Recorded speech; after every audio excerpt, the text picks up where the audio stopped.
It was a nice summer day for 6-year-old Julian, which was not very common. It was not because he did not sleep well. He could barely open his eyes in the morning. The night before, Julian's mother, again, and the boy, had to get up to make the bed and bring him medicine. "Thank you, my little helper.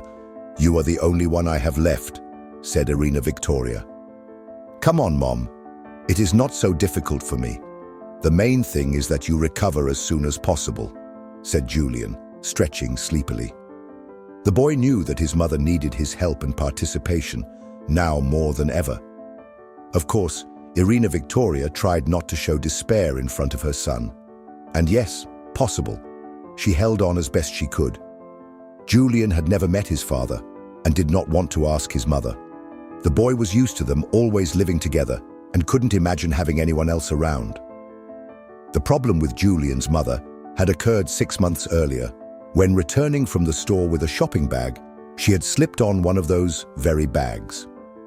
She had fallen on the steps leading to her apartment building. In the fall, the main impact occurred on the lumbar spine, which caused Irina to suffer a displaced compression fracture. Lying on the frozen ground, the unfortunate woman desperately tried to get up, not knowing that she would no longer be able to do so.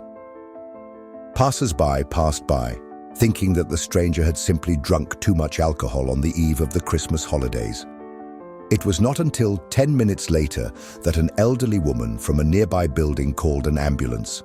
Even though the doctors did their best when they arrived at the accident ward, their final verdict shocked Irina with its brutality.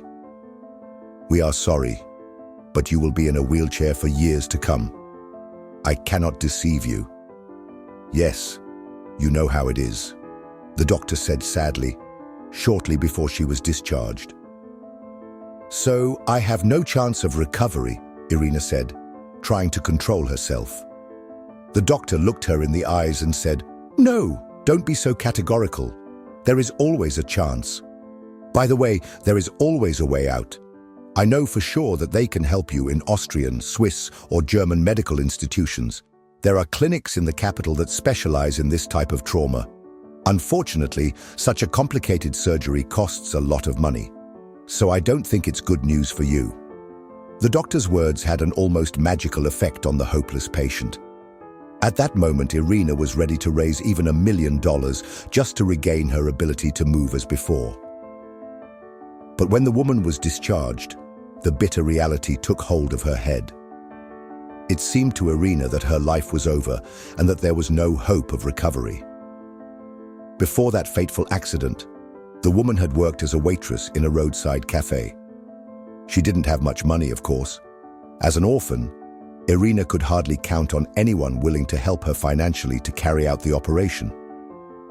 The woman had no friends, and even if she did, it was unlikely that they would be able to lend her such a large sum. Left to her own devices, Irina spent her days sitting in a wheelchair by the window, watching passers-by hurrying about their chores, unaware that somewhere nearby, a young girl suffered unbearable physical and mental pain. All this could not go unnoticed by her little son Julian, for whom, on the face of the earth, there was no one closer and dearer. It was for that very reason that the boy decided to help his mother find the money for the operation. Julian's plan did not stand up to criticism, but he did not really care. He decided to raise the money for his mother's operation. The boy did what his heart told him to do. It is difficult to say what prompted Julian to take such a desperate step, but there was no doubt that the decision came from his heart. At first, he was just the boy begging for money from passers-by on the street, but it was not long before Julian became a beggar. First of all, not all passers-by were rich people, and secondly, not everyone would agree to give money to a child who was collecting money for his sick mother with a cardboard sign in his hands.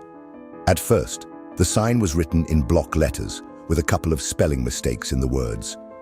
The child simply did not know. The inscription said, "Help, good people, help me in whatever way you can." As it did not say anything about why the boy needed money, the spelling mistakes were very low The child needed money. Passers-by treated him like a common street urchin. Some gave him a handful of coins, others gave him a gingerbread or a candy, and others whistled evilly because there are too many beggars these days. 6-year-old Julian tried not to pay attention to his enemies and scrupulously saved his money in a piggy bank.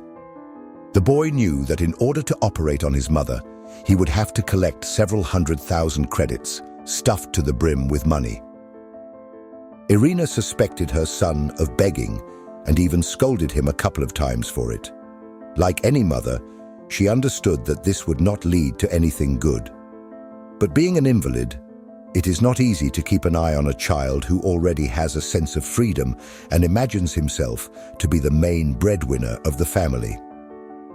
Irina was well aware that in the eyes of her neighbors and acquaintances, she looked like an irresponsible mother who allowed her son to behave like this. So many times he asked Julian to stop begging on the street and to give up the idea that money for the operation could be raised in such a shameful way. But for the boy, it seemed the only way to help his mother recover and get back on her feet. Yes, everyone in our town, or even the country, would give just a little. We could gather the money in a couple of days. Julian lay in bed dreaming. One day, standing with a cardboard sign in front of the shop, the boy saw, a little ways off, an old janitor who was feeding the stray dogs with some crumbs and bones he had saved beforehand. Dogs, cats, and even pigeons circled around the old man, hoping to get his treats. The old man's friends squealed, meowed, and simply purred. It was not the first time they had done something like this. Don't be in a hurry. There is enough for everyone. I have a little for everyone. Here is a fresh bone for you, Thunder, and a piece of meat. Oh, don't grumble and don't be jealous. He has no teeth left, so he has a right to his meat. You are far away, said the old man with a smile. Watching this scene from afar, Julian became so interested in what he saw that he even forgot why he had come to the store today. The boy was very fond of animals, but having a kitten or a dog at home in his poor and enviable situation would be a luxury he could not afford. Julian did not notice him approaching and watching with interest the feeding of the poor creatures of the street. It was obvious that the animals loved their benefactor, and so they were eager to lick his cheek in gratitude or to rub his wet nose with their hands. Seeing the young spectator, the old man greeted him, inviting him to take part in this gift-giving. I can, Grandpa. What if they bite me? Julian asked cautiously.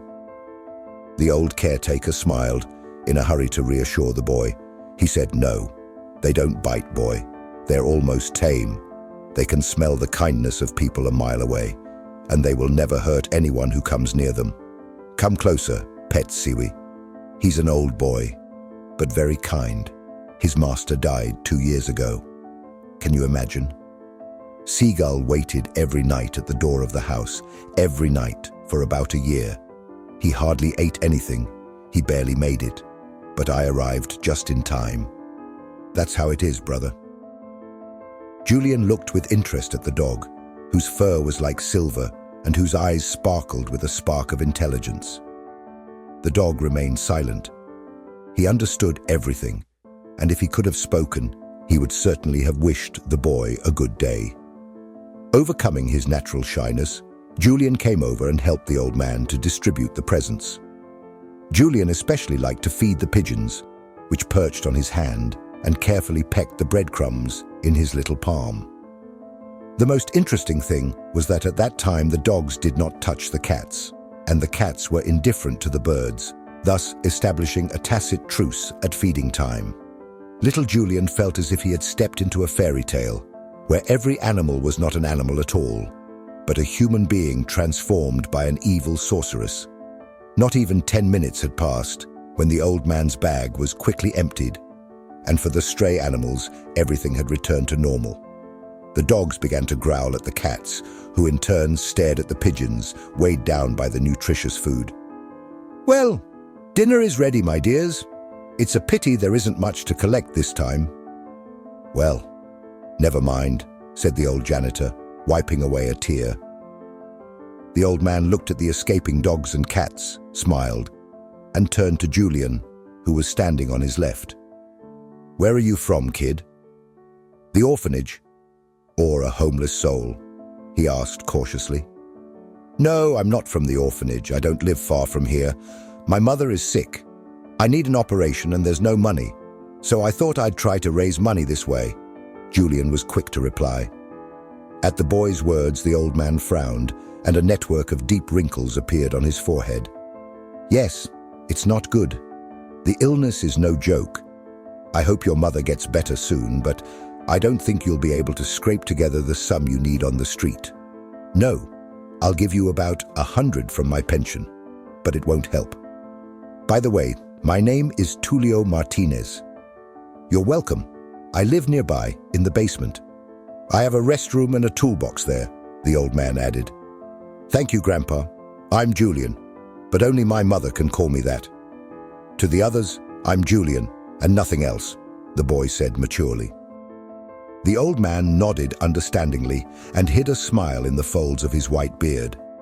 "Well, Julian, I'll know, and it wouldn't hurt you to rewrite the plaque. First of all, it's written with mistakes, and secondly, you should specify the objectives. You're not just collecting money, right? Here, for my mother's operation. That's what you should say. And if you want, I'll write you a request. You just have to tell me and that's it." Then, "Okay," the old man asked. "Okay, Grandpa," the boy exclaimed happily. Then Julian was a little embarrassed, as if he was working up the courage to ask the old man an awkward question. "Tulio Martinez, you're a bum, aren't you? You live in the basement and all that?" the boy asked, as gently as possible. The old man smiled again and admired the boy's wit again. "No, Julian, I'm not a bum. That's how things are. You, for example, are not there with your hand outstretched. I cannot call you a beggar. Well, I don't feel like a beggar either. It's just that my son died 3 years ago, and my daughter-in-law, a viper in my throat, lamented for a while and then threw me out of the apartment. I don't like the life of a vagabond, so I became a janitor in exchange for being able to use the basement for my own needs," said Tulio Martinez. Only now did Julian realize that he had almost offended the good man by his own carelessness. Meanwhile, the old janitor had written the boy a plan for his new registration and had handed it into his hands. After reading it, Julian immediately expressed his joy at such a literary sentence. Old Martinez had managed to write everything so meticulously that any passerby would understand exactly why he needed the boy's money. "Be careful, okay?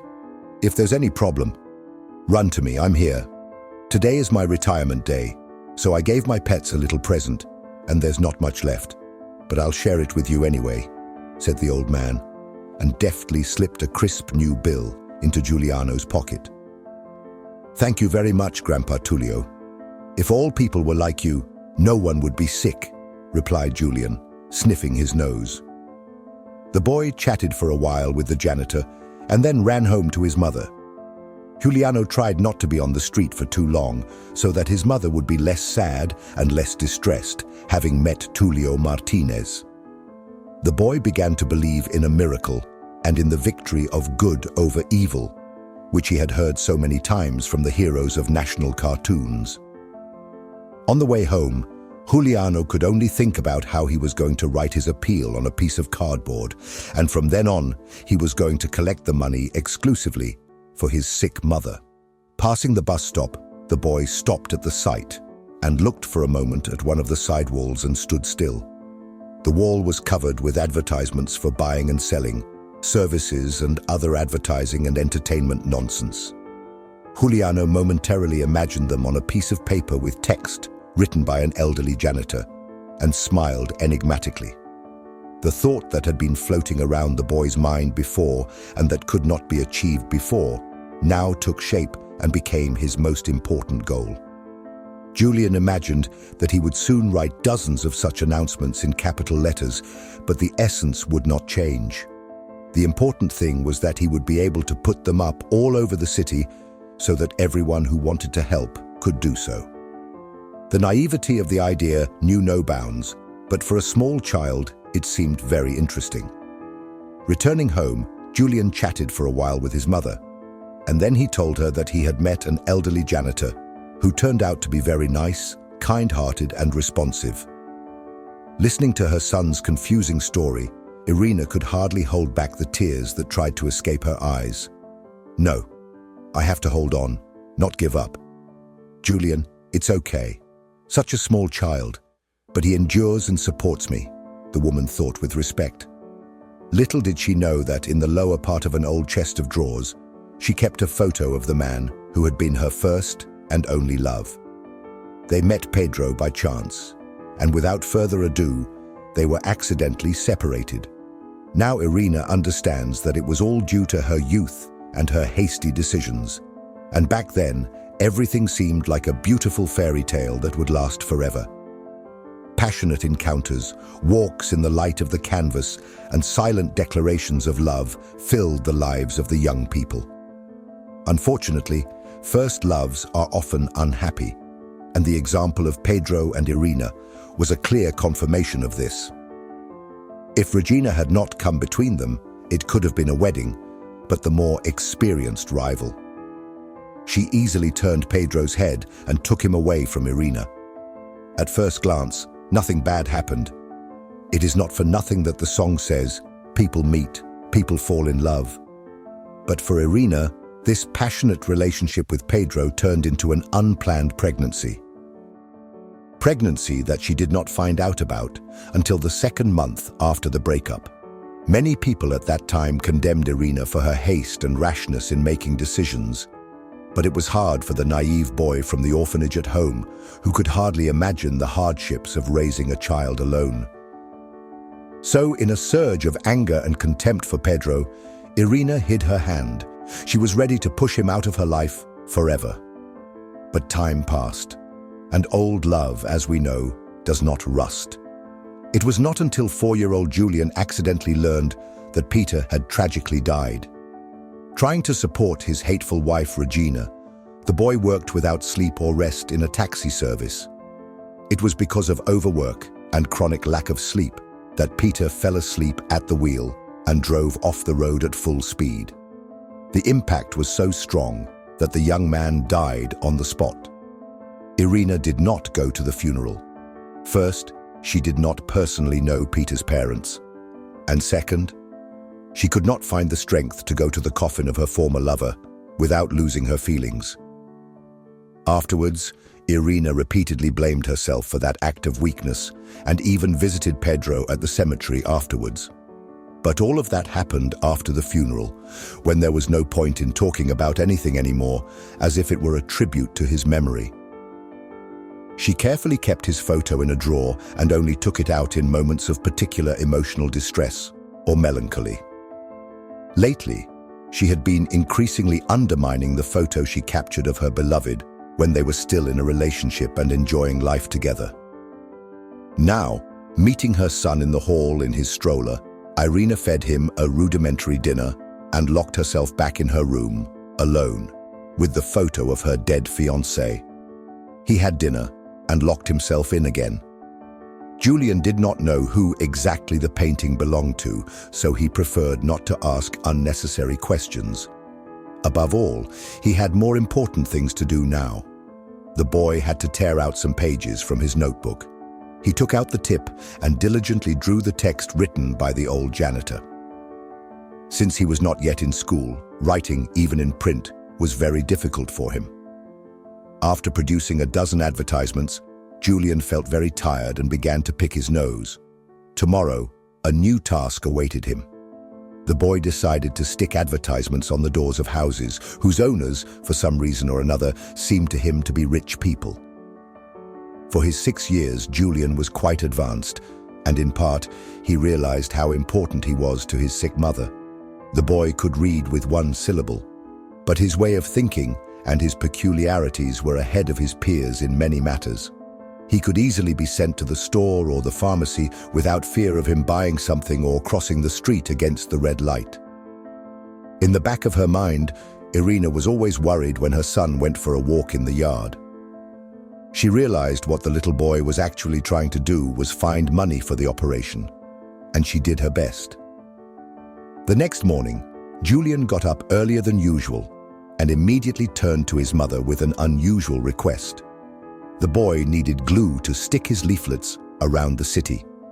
In doing so, the boy was proud to keep the secret and would not reveal it under any circumstances. At first, Irina wanted to make some glue, but then she remembered that she once had half a packet of wallpaper glue left over, which she could use now. Having got what he wanted, Julian hung up the made-up signs and went outside. Due to his young age and lack of experience, the boy made a very unfortunate mistake, which he did not even realize at the time. While putting up the flyers, he wasn't aware that he had forgotten to include his contact details, so all his efforts could have been in vain, and the flyers themselves could have been mistaken for a silly joke or someone's prank. But 6-year-old Julian sincerely believed that he would succeed and kept putting up the flyers. And secondly, the boy expected failure. The owner of the expensive mansion came out onto the street just as Julian was preparing to stick the notice on the garage door. Hey, what are you doing there? Get out of here, get out. I don't know you, street kid. Always trying to steal something without asking for it, the man shouted. All I want is to ask for help. My mother is sick, you see, shouted Julian with tears in his eyes. But it wasn't easy to change the rich man's mind. The businessman saw the boy as an ordinary brat or a vagabond looking for a better place to steal something of value. With an exasperated extension of his lips, Julian moved on.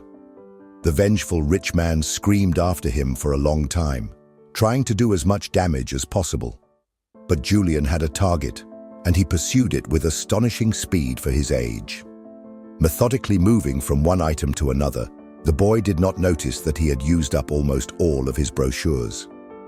Julian had only 2 more flyers to post, when as he approached another 2-story mansion, he saw something strange. At first, the boy thought it was a trick of the eye, and he doesn't trust his eyes. But when Julian got closer, his amazement knew no bounds. The door was ajar, and the boy could see what was happening at that moment in the courtyard. At first glance, nothing special was happening. The tenants of the rich house were running back and forth in the courtyard, minding their own business. Everything would have been fine if the curious Julian hadn't noticed one of the women standing in the courtyard. The fact is that the unknown woman lived in the house. The boy had no doubts and was sure that she was right. Julian, as if bewitched, just looked at the unknown woman and could not look away. He was fascinated. The boy's astonishment had a very simple explanation. It was that he saw before him his own mother, who not only wore an expensive dress, but was also able to walk, without a stretcher, without anyone's help. "Mom, how did you get here?" said Julian, and immediately attracted the attention of the inhabitants of the house. The woman looked at the boy in surprise with a bottle of glue in her hand and a couple of sheets of stained paper. She shook her head and said, "No, dear boy, I think you're wrong," the woman added in a trembling voice. And he was about to hide in the house. When Julian stretched out his arms and rushed towards her, the boy's conscience refused to accept that the woman in front of him could not be his mother. Exactly the same voice, the exquisite facial features and the hair the color of a ripe chestnut. She was exactly like the person closest to him on earth. "Mommy! Mommy! You're finally really cured!" the boy cried through tears, not knowing that he was saying it to a complete stranger. The lady of the house tried to distance herself from the strange boy, but it was not easy. Julian was so happy and glad that his mother finally felt relieved. But at that moment, a surly man of about 30 came out of the room and looked at the boy with undisguised irritation. "Rita, who the hell is this? Do you have any other children?" the stranger asked with an arrogant look on his lower lip.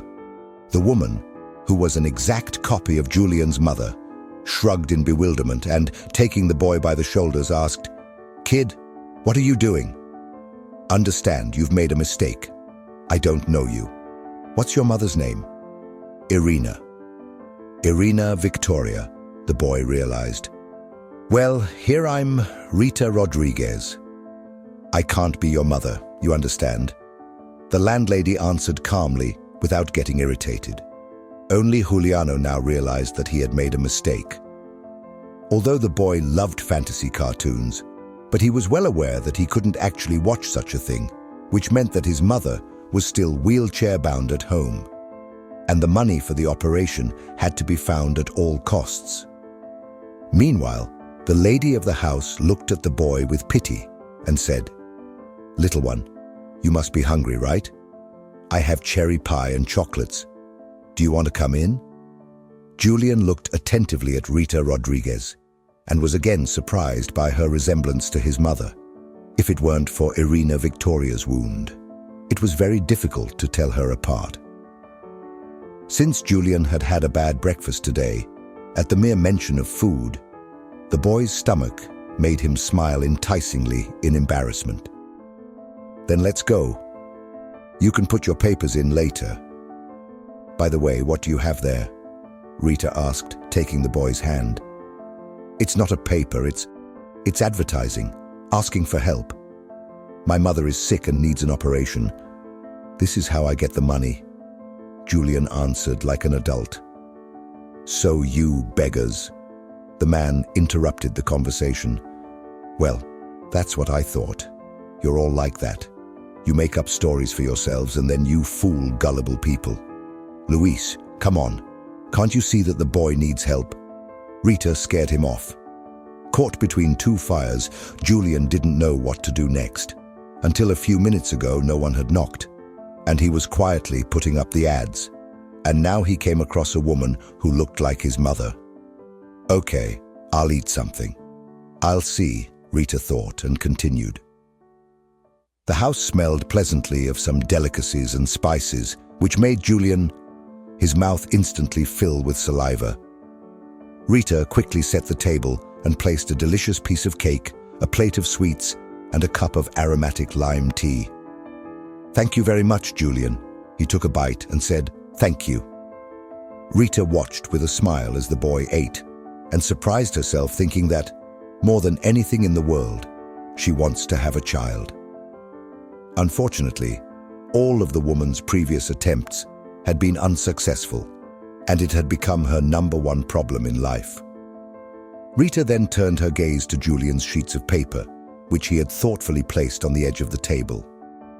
Taking one of them in her hands, the woman scanned the writing, and tears welled up in her eyes. Rita. She looked at the childish, inept scribbles and felt her heart clench in pity. Poor child. God, why does he have to go through all this? The child should be getting ready for school, not parading around town with advertisements, asking for help for his mother, Rita thought. She couldn't get the fact that he looked like his mother out of her head. No, I don't think so. It's more likely that it's just a normal resemblance. It happens often, Rita tried to reassure herself. Meanwhile, Julian had already had breakfast and thanked his hostess again. Rita smiled and stroked his head. For some inexplicable reason, she felt sympathy for this sweet little boy, who, due to an evil fate, was faced with such an unpleasant problem. The woman had grown up in a well-off family and had never known the problems and sorrows of lack of money. Her parents, Sergio Rodriguez and Ana Perez, were influential business people who provided her with everything she needed to lead a comfortable life. Rita was an intelligent woman, so she didn't waste any time and had a reputation for being a successful economist. Because of his poor health, her father was about to retire. She was to take his place and run the company. Of course, Rita was desperate for her parents to always be young and never grow old. But inexorable age did its work, and sooner or later they would retire. Rita was not lucky in her personal life. She had already had a failed marriage with a guy who turned out to be a gigolo and a drinker. The rich heiress's current suitor, Luis, had a reputation for being responsible and serious, which gave her hope for a good relationship. But Rita was confused by his rudeness. He behaved without ceremony, as if everyone in the city owed him something. After feeding Julian, Rita decided to give him food to take home. She thought the boy was too young to wander alone in the big and dangerous city. Louise objected, but it was impossible to change Rita's mind. Deep in her mind and heart, she had long wanted to take in a child from the orphanage, but each time something prevented her from doing so. When talking to little Julian, Rita felt the warmth and tenderness that can only be found in the heart of a loving mother. After putting the child in the back seat of her car, the woman drove him to the address. There was no more talk of placing advertisements, for Julian himself understood the futility of his undertaking. "You will come with my mother. Please don't go. You have to see her," the boy begged. At first, Rita did not want to meet the boy's mother. The woman was convinced that she looked just like her and nothing more. But when the woman accepted Julian's offer and entered the apartment, her astonishment knew no bounds. To say that Rita was surprised was an understatement. At first, the woman thought she was looking at herself in some bad mirror projection, which altered the image to such an extent that it turned a perfectly healthy person into an invalid and sick person. But looking closer, Rita realized that all this was happening here and now. God, we look like twins, don't we? I still hadn't believed Julian, she thought. Irina felt the same when she saw his exact replica. "Hello." She pulled the wheelchair closer. "Good afternoon," Rita replied in the same trembling voice. The most interesting thing was that the women had already seen each other's distinctive moles on their necks, which looked very similar. All the while, Julian stood beside them, never taking his eyes off his mother and Rita. It seemed like a true miracle.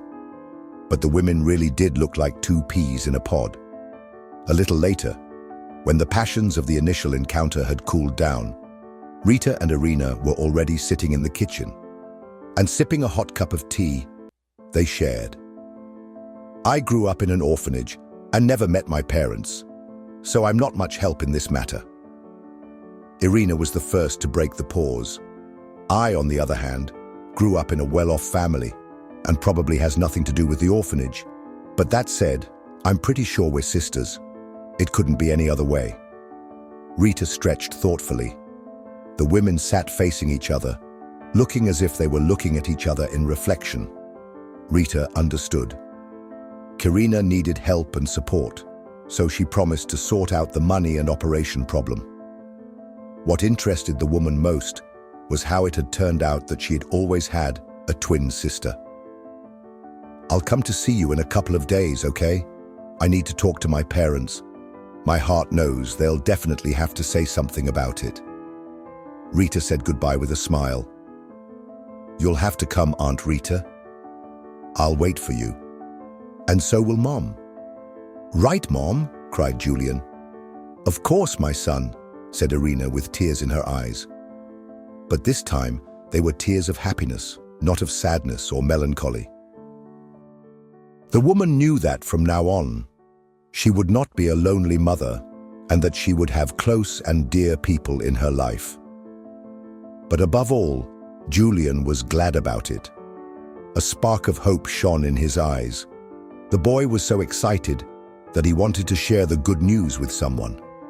Since apart from Tulio Martinez, Julian was practically not friends with anyone, and the first person who found out about the changes in his life was the old janitor.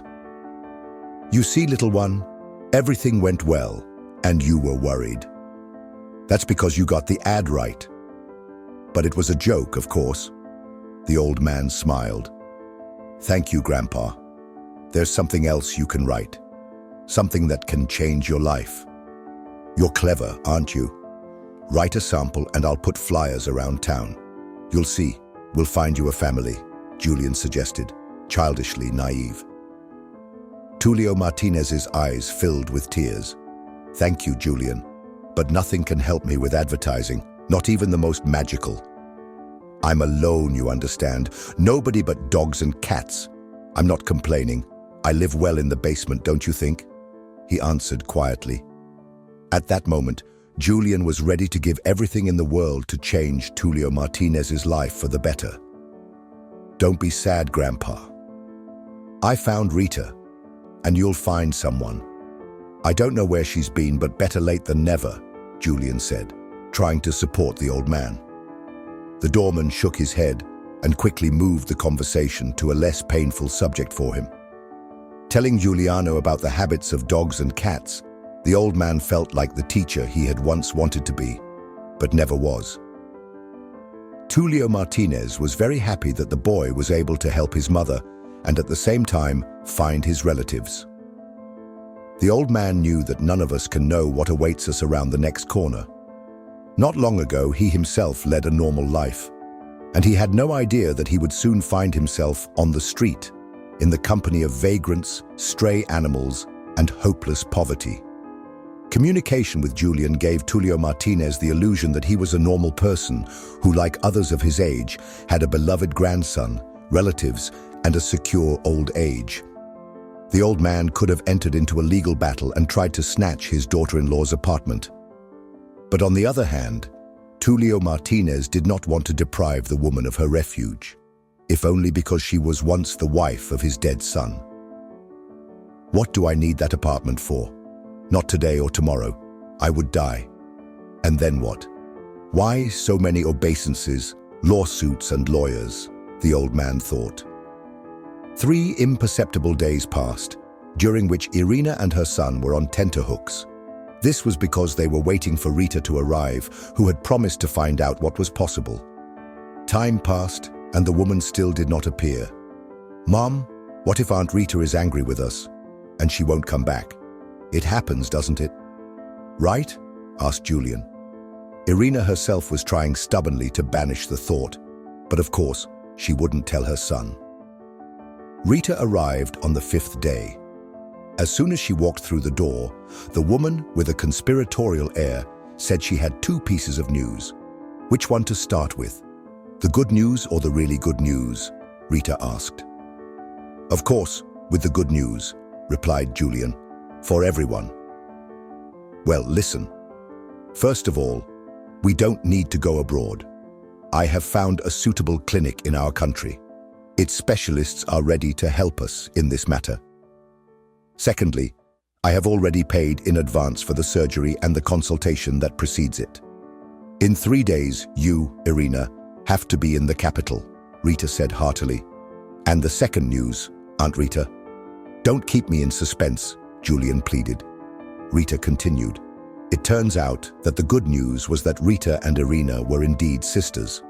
It turns out that for many years, Sergio Rodriguez and Ana Perez kept a terrible secret that deprived them of peace and prevented them from living in harmony all these years. 28 years ago, a woman named Ana Perez gave birth to 2 beautiful twin girls. Everything was going well at first, but then the irreparable happened. On that fateful day, when Irina and Rita were born, a terrible storm hit, leaving almost the entire town without electricity. The maternity ward was immediately connected to a power station, which had been maintained especially for that purpose. When the maternity ward regained power, the nurses saw that the baby had disappeared. It had happened in a more mysterious way. All the employees were there, and there was no one to blame for the crime. That was later. Sergio Rodriguez received an anonymous letter offering a ransom for his kidnapped daughter. The businessman was willing to give all the money he had in order to get his beloved little girl back. Unfortunately, the negotiations went nowhere, and whether the kidnappers originally planned to return the child or whether Rita's twin sister was deliberately not returned. Sergio Rodriguez then called on all his contacts in the police, the prosecutor's office, and other law enforcement agencies. Unfortunately, this did not lead to anything definitive. Many years had passed since then, and the business couple had gotten over the loss. But when Rita told her parents that she had found her sister, they could not have been happier. When she told Irina, the woman saw an indescribable joy in her eyes. Sitting in the stroller, The woman covered her eyes with her hands and cried. They were tears of relief and joy that she had not seen for years. Meanwhile, Rita winked at Julian and quietly opened the front door. At the same time, Sergio Rodriguez and Ana Perez entered the hall. Opening her eyes, Irina cried silently and saw her parents, whom she had not known since birth. It was a true day of miracles that gave Julian and his mother confidence in a favorable outcome of the case. "Forgive us, my daughter, for not having found you sooner," Ana Perez whispered tearfully. "Don't cry, Mom. Everything will change. I will have surgery and we will live together," Irina whispered. Sergio Rodriguez was more reserved, and his thoughts were still in the past, when the businessman was told that he was going to have twins. Now that the family was together again, the first thing on the agenda was Ina's operation. Since she had to return to the capital, Rita volunteered to look after Julian. Sergio Rodriguez and Ana Perez decided to help their daughter and accompany her, partly out of guilt and partly out of a desire to be with their own daughter, who had not known their love and affection for 28 years. After accompanying his mother to the airport, Julian returned home to his Aunt Rita. Birds were singing in the boy's soul, for he had found his aunt and also his grandparents. Looking out the window, Julian saw Tulio Martinez sitting on the bench at the old man's feet. The dog Thunder was curled up, occasionally trying to lick his master's face. I said to Rita, "I can invite Grandpa Tulio to visit him. I'm sure Mom won't mind." "He was the one who helped me find you," the boy asked timidly. Rita smiled understandingly and said, "Well, if Grandpa Tulio is so good, let him come." After getting permission, Julian ran out into the street to hug the old man and invite him into his home.